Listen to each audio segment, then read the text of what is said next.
+1 English online class. Previous day we discussed the topic and then Gandhi came, that we completed. Today we are going to discuss another topic that is titled as Price of Flowers by Prabhat Kumar Mukhopadhyay. It's a story and it is a first narrative story. The London streets named the St. Martin's Lane cover as a restaurant, and there is happening something. The bonds of human relationship are very strong. Okay, so our human relationships are very strong. They are complex that it is difficult for us to explain. So sometimes we feel very difficult, sometimes very smooth one. The words and deeds have soothing effects and they cement the bonds of relationship. So they make some relations are very strong as cement. Okay, as much as strong some human relations. So here is a story, the impact of words, that beautifully describes through this topic, that is the price of flowers. Okay, let us start. First passage, see. It was nearly 1 o'clock and I was feeling extremely hungry. So I made my way slowly to a vegetarian restaurant which was not far away in St. Martin's Lane. Lunch hours in London restaurants were not so crowded in those days. Okay. So it was nearly 1 o'clock. Okay, it was nearly 1 o'clock and I was feeling very hungry.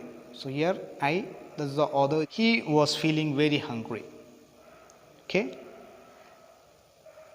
And went to a nearby vegetarian restaurant in St. Martin's Lane. Okay, St. Martin's Lane, that is in London. This story is going on in a restaurant in St. Martin's Lane in London. Okay. Lunch hours in London were not so crowded those days. Okay, that's the first passage. Next one. I found not more than 3 or 4 hungry people scattered around the room. I chose a table, seated myself and opened the newspaper. After that, the writer found 3 or people sitting in the room. They are sitting in the room. Then he also seated at a table and opened the newspaper. He started to read newspaper. Next one, a waitress came up and waited politely for my order. I raised my eyes from the paper, glanced at the menu and told her what I required. Thank you, sir, she said and went briskly and noiselessly away. Briskly means quickly. Okay, here a waitress came and waited for my order, that is author's order.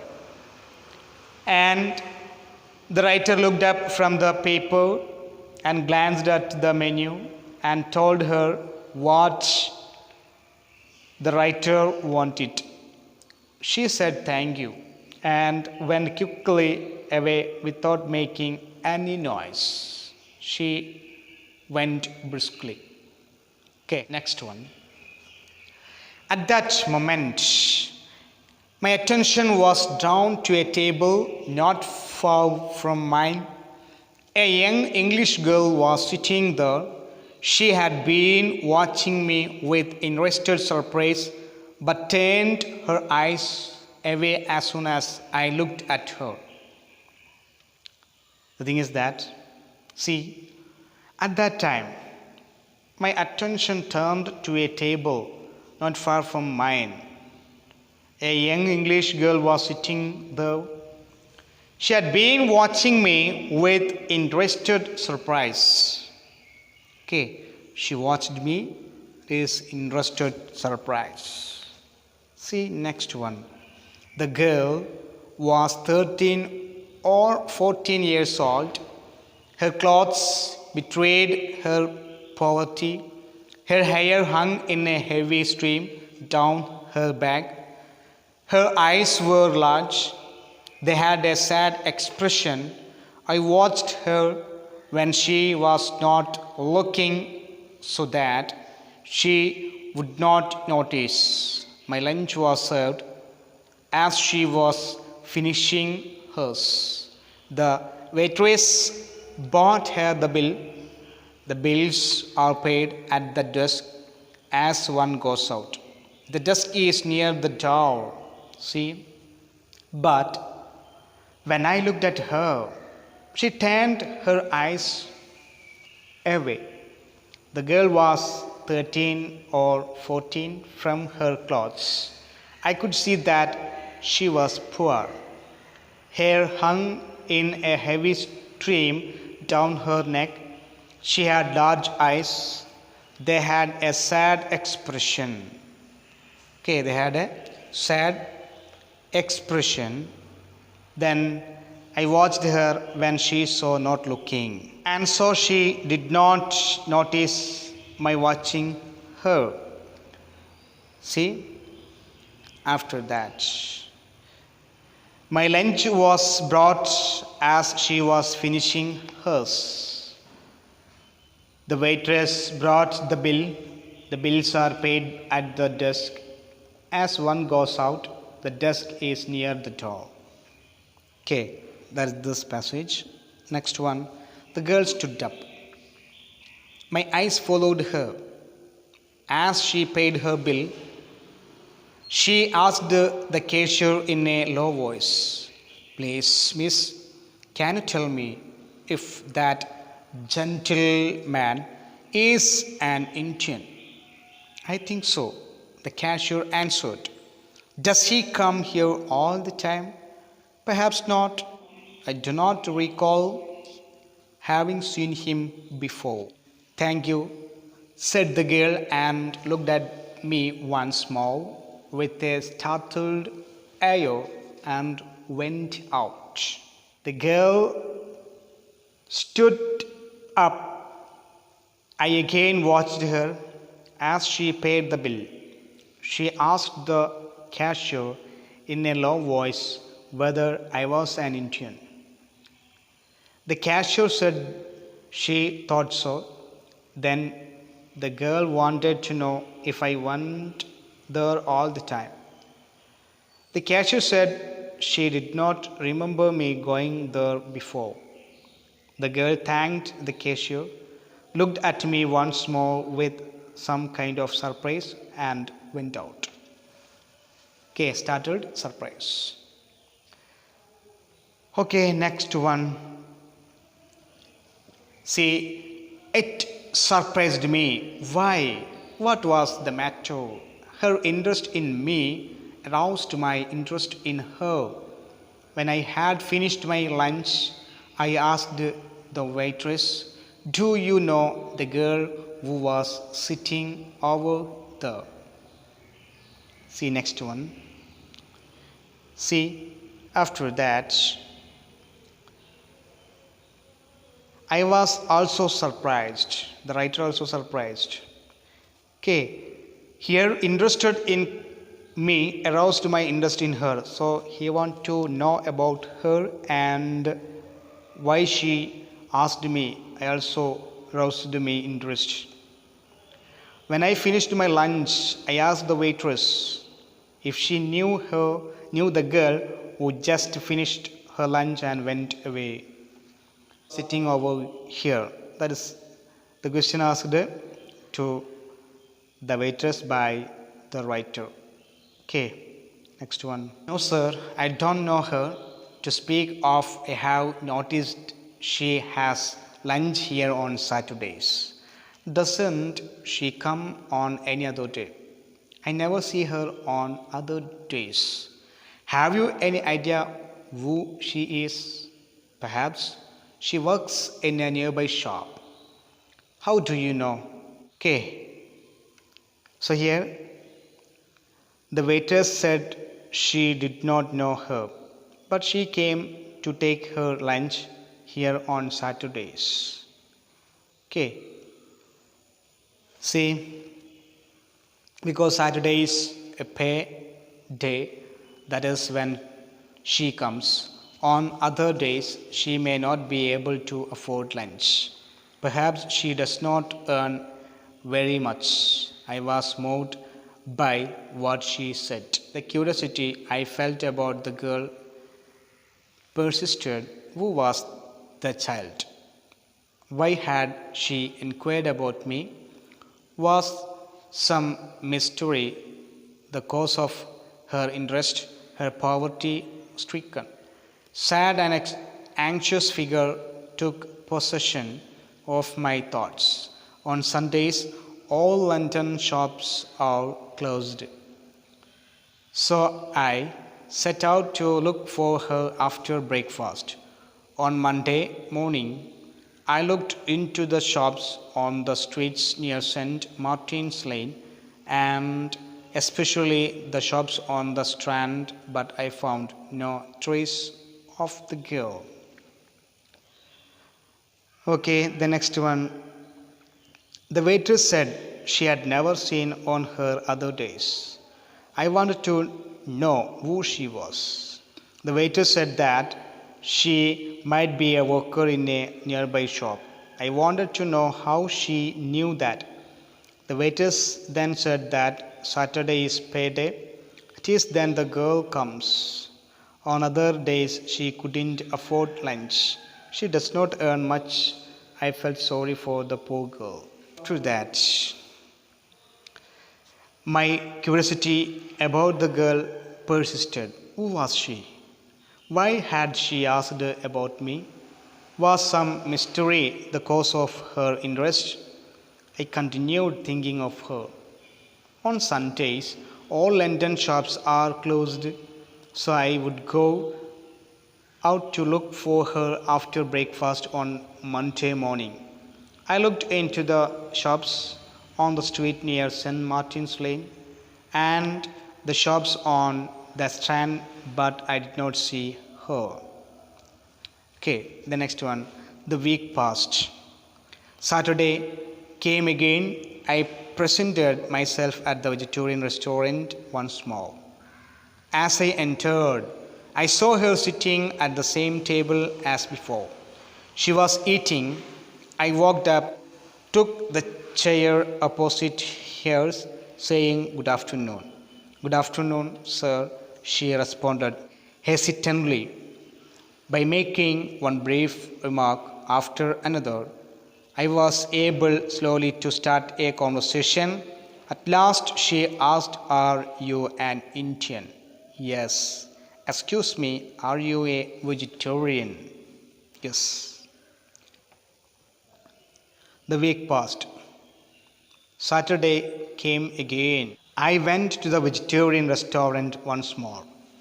As I entered, I saw her sitting at the same table as before. She was eating. I took a chair opposite to hers and said, "Good afternoon." She greeted me back.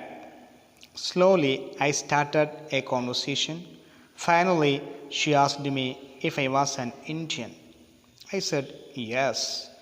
Then she wanted to know if I was a vegetarian. Okay, then after that, why do you ask that? I have heard that most Indians are vegetarians. How is it that you know anything about India? My elder brother is in India. He is a soldier. I am not much of a vegetarian. I answered her question. But I enjoy a vegetarian meal now and then. The girl seemed disappointed. See. Okay, I said, okay, yes. Finally, She asked me if I was an Indian. I said yes. Then she wanted to know if I was an vegetarian. I asked her why she wanted to know that. She said she had heard that most Indians are vegetarians. I wanted to know how she knew things about India. She said her elder brother, a soldier, was in India. I told her that I was not a vegetarian, but I enjoyed a vegetarian meal now and then. The girl seemed disappointed at my reply. Okay, next one. I learned that her only guardian was this elder brother. She lived with her old widowed mother. Do you hear from your brother? We have not had a letter from him for a long time. My mother is very worried. People tell her that India is full of tigers and snakes and fevers. She is afraid something has happened to him. Is it true, sir, that India is full of tigers and snakes and fevers? I came to know that her only guardian was her elder brother. She lived with her old widowed mother. I asked her if she often heard from her brother. She said they did not have the letter from her brother for a long time. Her mother was worried. People have told her that India was full of tigers, snakes, and fevers. She thinks something has happened to him. The girl wanted to know from me if India was full of tigers, snakes, and fevers. Okay, next one. No. I smiled. How could people live there if it were? The girl sighed softly. Mother says she would like to ask an Indian about these things.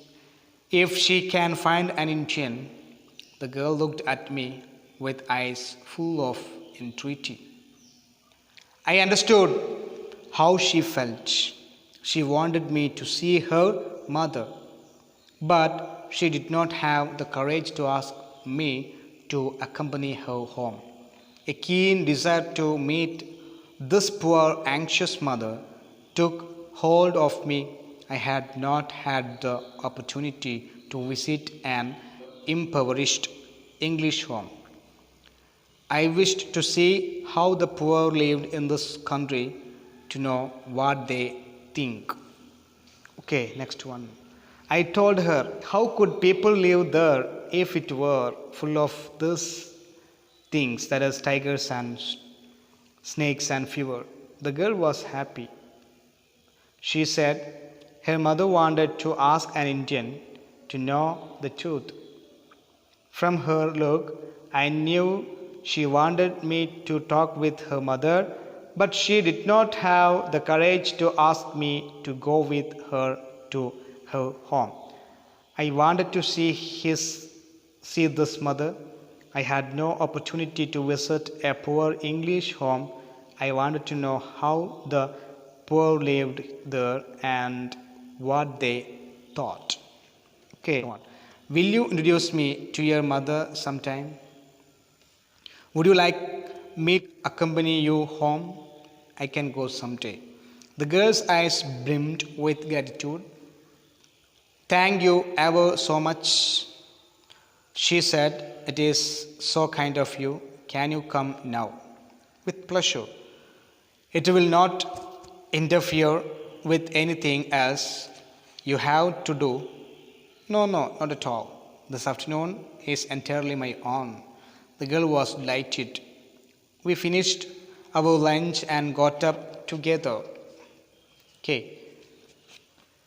See next one. After that, I told her of my plan to visit her home someday. She was thankful to me. She asked me if I could go with her right here and then. I readily agreed. She wanted to know if such a visit would interfere with my work. I told her I was free. The girl was happy. We finished our lunch and got up together. Okay. Then next one. As we walked, I asked her, "May I know your name?" "My name is Alice Margaret Clifford." "Would you mind walking?" she asked. "Not at all," I answered. "If it is so difficult for you." "No, I walk home every day." I asked the girl, "Do you come this way often?" "Yes," she answered. "I work as a typist in the civil service stores every afternoon. I come home this way.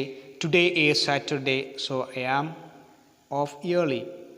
Shall call you Miss Clifford or Alice?